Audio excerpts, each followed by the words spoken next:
बोला बोला शेरा वाली मैया की।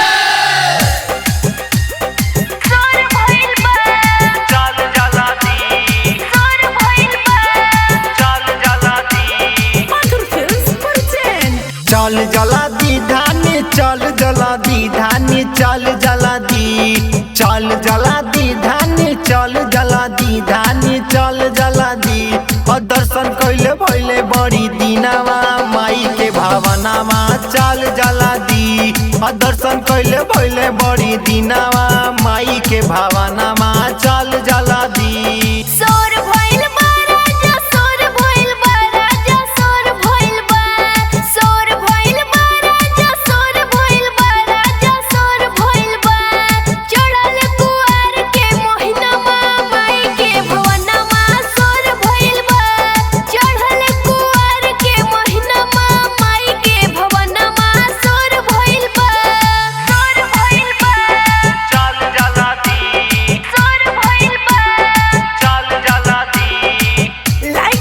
स्टूडियो बथुआ बाजार। गोदी में ललना तोहरा दे दी है माता, खुशी के मारे अब मन घबराता। गोदी में ललना तोहरा दे दी है माता, खुशी के मारे अब मन घबराता।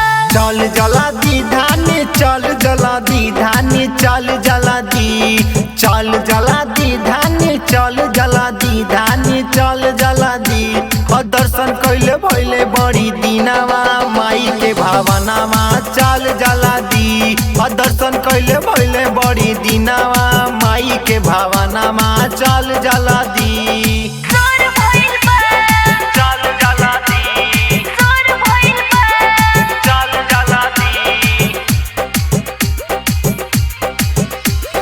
ज्योति और लट्टू है मैया के सहारे, विद्या नितेश शिवम कोइले दुआरे।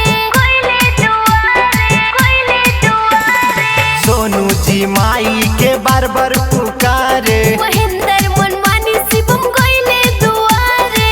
चल जला दी धानी चल जला दी धानी चल जला दी चल जला दी धानी चल जला दी धानी चल जला दी और दर्शन कैले भइले बड़ी दीनावा माई के भावनावा चल जला दी और दर्शन कैले भइले बड़ी दीनावा माई के भावनावा चल जला दी। सोर भइल बा राजा सोर भइल बा राजा सोर भइल बा सोर भइल बा राजा सोर भइल बा राजा सोर भइल बा। चढ़ल कुआर के मोहिनमा माई के भवनमा सोर भइल बा। चढ़ल कुआर के मोहिनमा माई के भवनमा सोर भइल बा। चल जला दी धानी चल जला दी धानी चल जला दी चल जला दी धानी चल जला दी धानी चल जला दी और दर्शन कैले भइले बड़ी दीनावा माई के भावनावा चल जला दी और दर्शन कैले भइले बड़ी दीनावा माई के भावनावा चल जला दी।